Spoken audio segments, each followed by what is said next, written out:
W.H.A.M. Wham Radio Season 3, Episode 8. Wham to the Third Dimension. I can't take it anymore. All these personalities inside of my head with their own wants and desires. Brutal fatality. What the hell just happened? Is everybody here? Is everyone all right? What's going on? Why can't I see anything anymore? Oh no, we're all blind. I can hear everyone, but it's like you all don't exist anymore. You're only in voice form. Right. It's like we're just a thought within the mind now. Hey, wait a minute. I think I'm near an edge. I got something. Should I pull it? Sure, what could go wrong? I actually agree with that. Can't get any worse than just being here, just existing. But what if it's the end? Over. No more. Splat. I agree with Fawna. We should be careful. Rocky had tore open whatever he had found while Sadie was talking. This caused the vacuum to open and suck everybody through. It would send our lovable characters all across the universe into different dimensions. They all traveled through different times and space. The first character to land in a spot would be Sadie. Ow! Where the fuck am I? She looked all around, and it looked like she was in a futuristic city. There are all sorts of different kinds of characters that wandered around the street in peace and harmony. There were space mutants, sewer mutants, humans, and aliens with little heads, and also ones with big eyes. Even the robots that wandered around were friendly. Bite my shiny metal ass. As Sadie turned around and looked, she saw a giant brick building next to the Hudson River in what looked like the future Rama. She walked inside to see if there was anything or anybody around. Hello? Is anybody here? Oh, you called me off guard.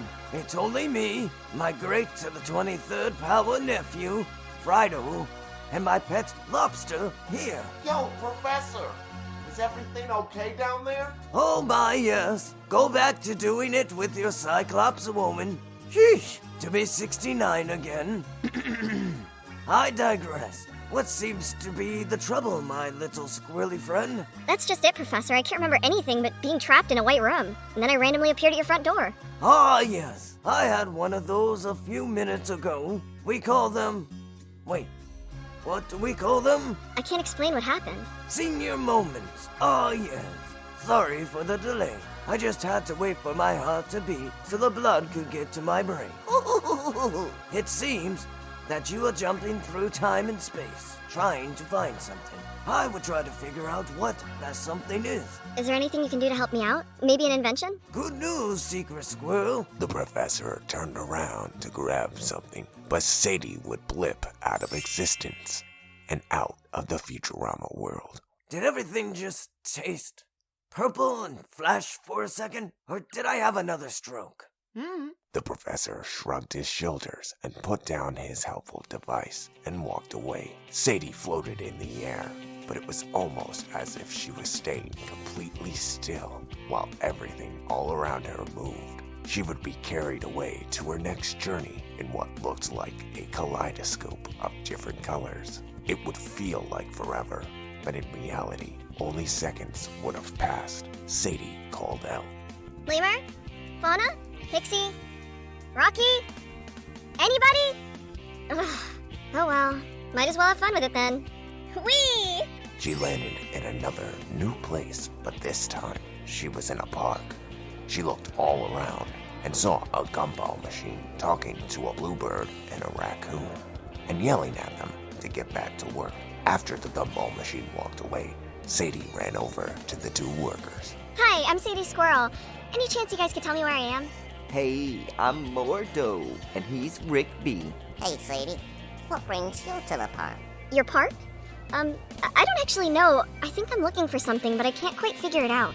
Oh, yeah? I got just the thing. No, you don't, dude. Yeah, I do. I just got it the other day. I ordered it from the back of a comic book. You mean you stole it from someone from within the park? Tomato, potato, cheese.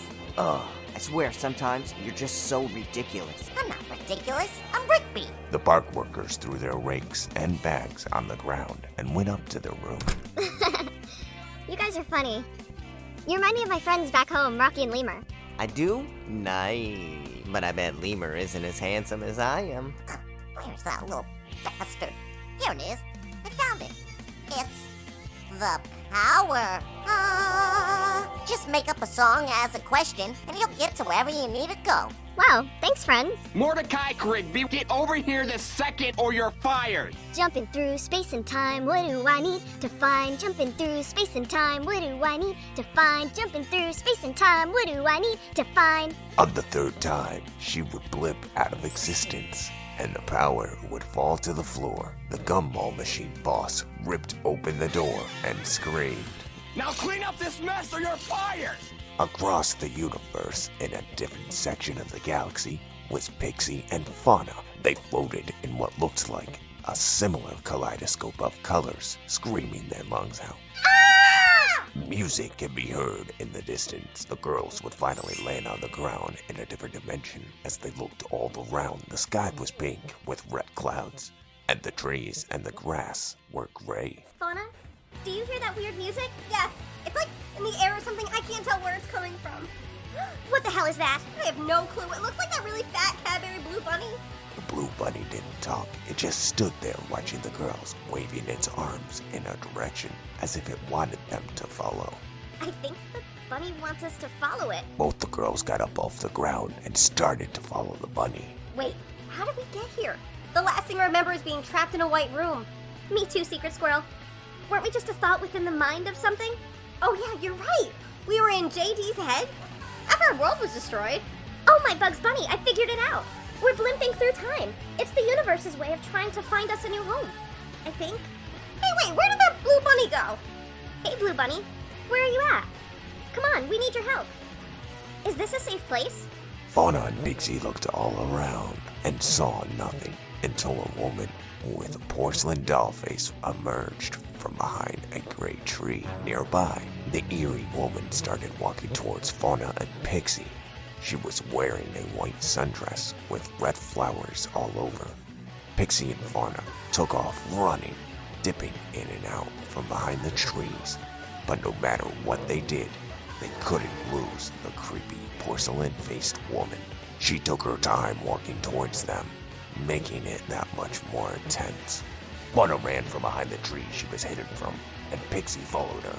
Fauna would quickly stop dead in her tracks as she had come to the edge of a cliff. Pixie was not paying attention, looking at the creepy porcelain woman, and would run into Fauna, knocking her forward off the cliff. But Fauna would turn around, and in her last effort to grab anything, she grabbed Pixie. But Pixie wasn't ready for Fauna, and they would both fall off the edge. Together, the creepy porcelain woman watched intensely over the edge as they swept downstream.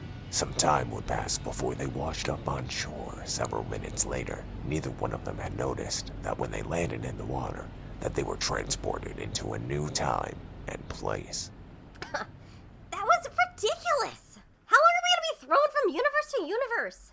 That's a good question. It could be an endless loop, or maybe we end up visiting each universe one time.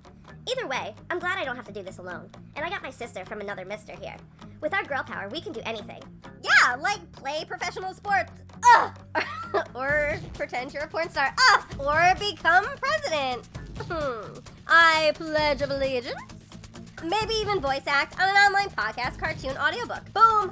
Fuck yeah. Fauna, don't move. Why? What is it? Do you see the weird Tim Burton-looking raccoon wearing a top hat? Aw, yes, he's so cute. Let's see if he can help us. Hey, little cutie.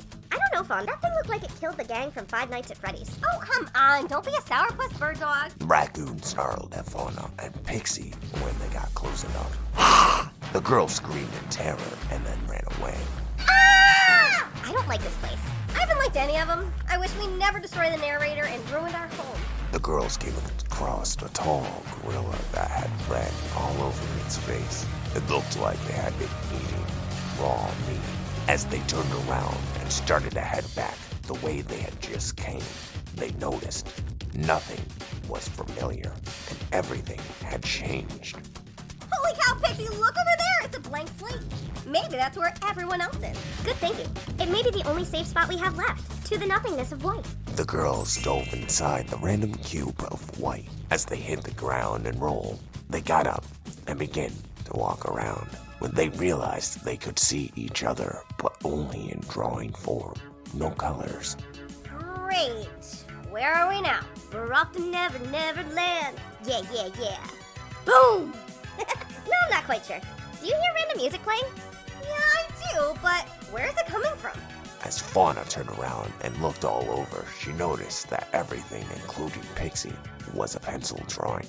Oh my bugs, look at you! You look so pretty. Thanks, Mama. You look fine too. Wait, who's that handsome man ahead? A random man appeared from in front of them, blocking their path.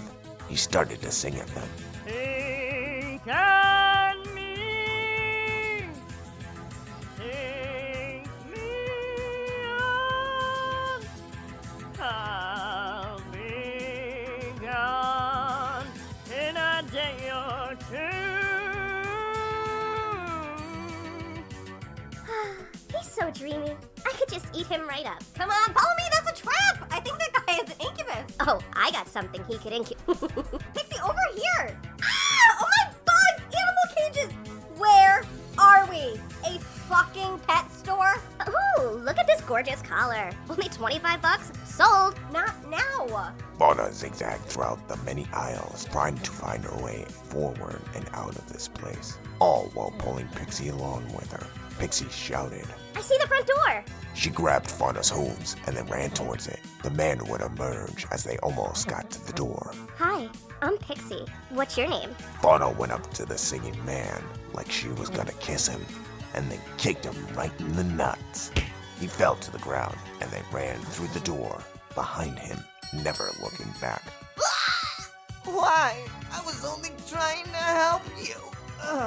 Two random cops ran into the pet store and up to the man on the ground and arrested him. As the girls passed through the door of the store, it took them to another dimension of time, and music could be heard in the background. Wait a minute. I think I figured it out. Oh yeah? What did you figure out? What exactly is going on? So everywhere we have been music playing in the background, right? Yep, I like where you're going. Continue. No, that's it. That's all I've got. As I look all around us and listen to the music, this sounds really familiar. It looks like we're standing on a sphere, and there's lots of holes everywhere. Oh snap, you're right, Bird Dog! What if we have to figure out what the song is and sing it to get free? Clouds would form over the girl's head and start to rain. All the crevices would begin to fill with water. So do you know what song we're in? I've got no clue. The Atlantic was born today, and I'll tell you how.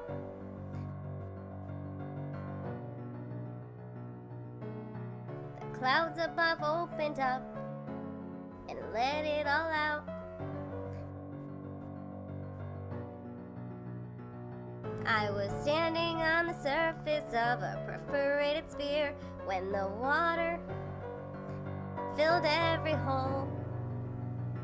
Thousands upon thousands made an ocean, making islands where no island should go.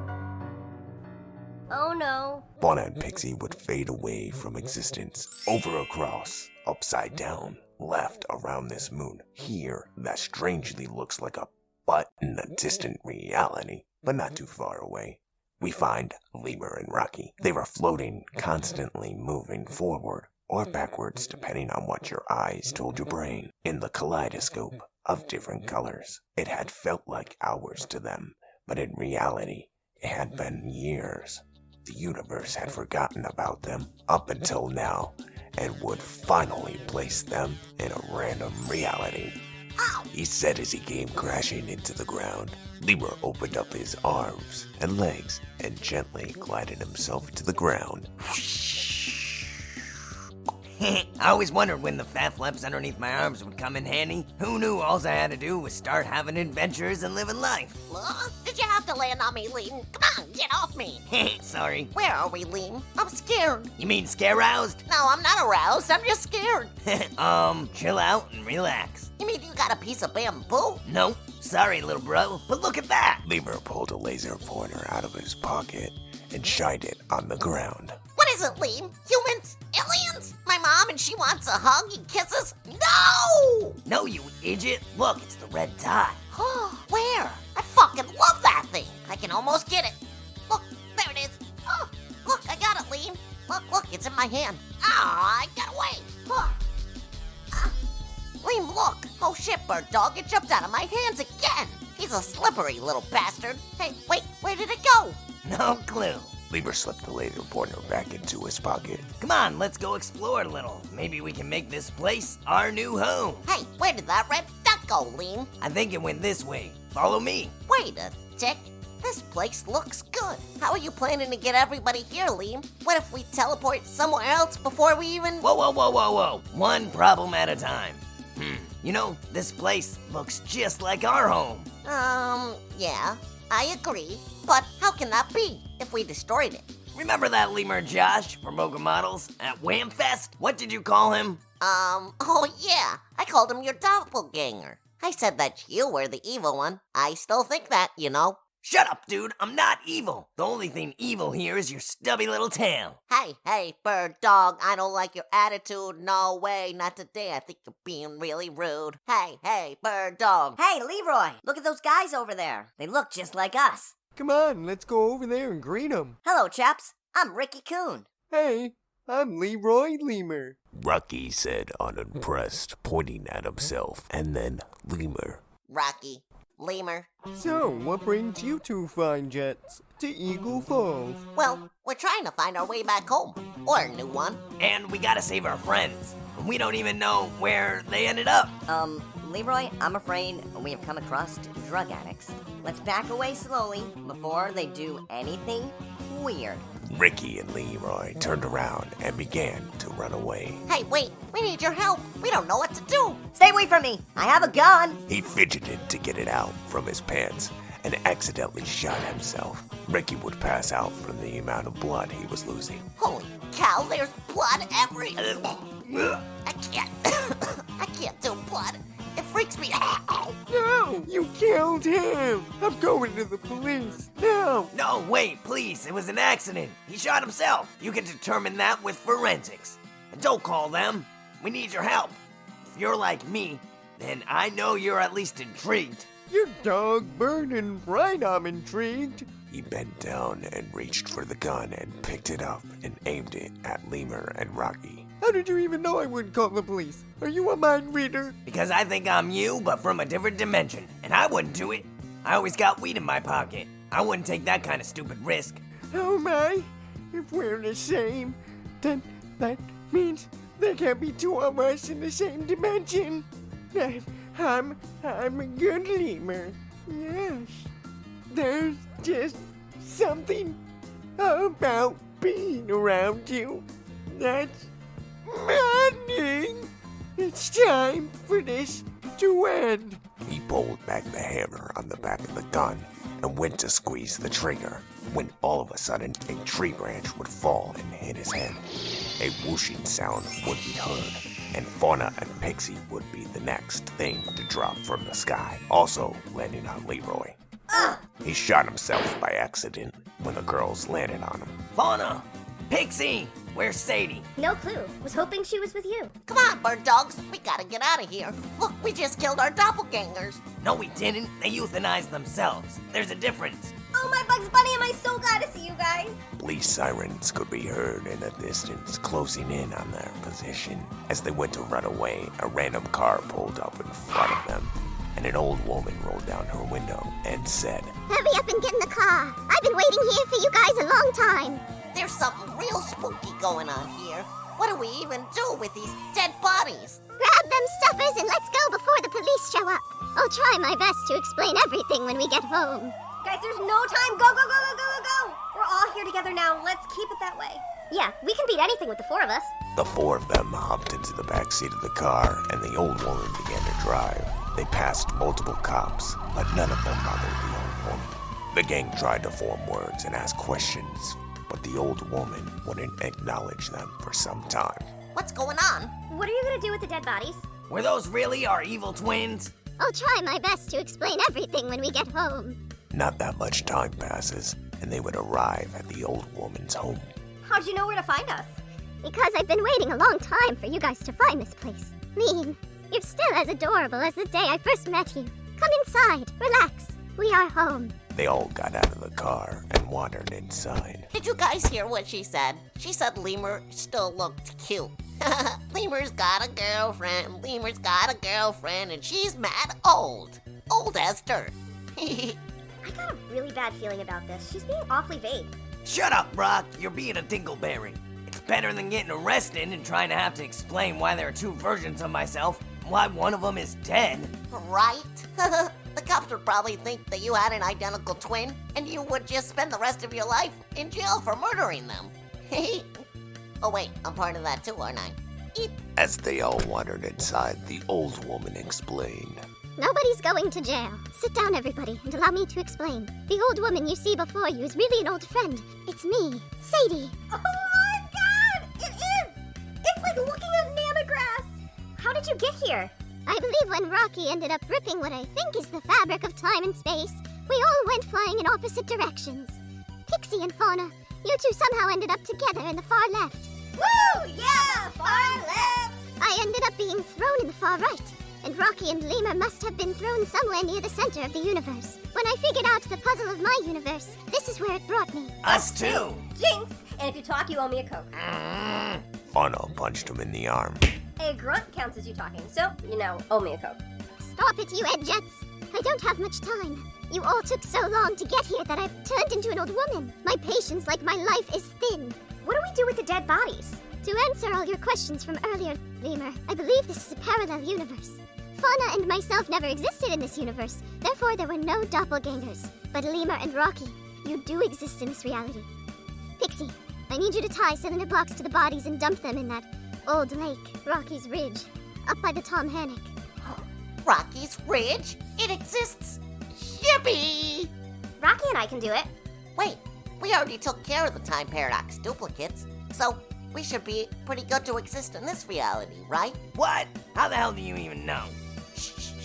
Bleem, it's science fiction 101. I only knew how to find you because I've dreamed it so many times. I don't know how else to explain it. I've spent the last 90 years of my life making this place our home. Don't fuck it up this time. And just like that, our lovable characters go from a thought within the mind into a YouTube adventure.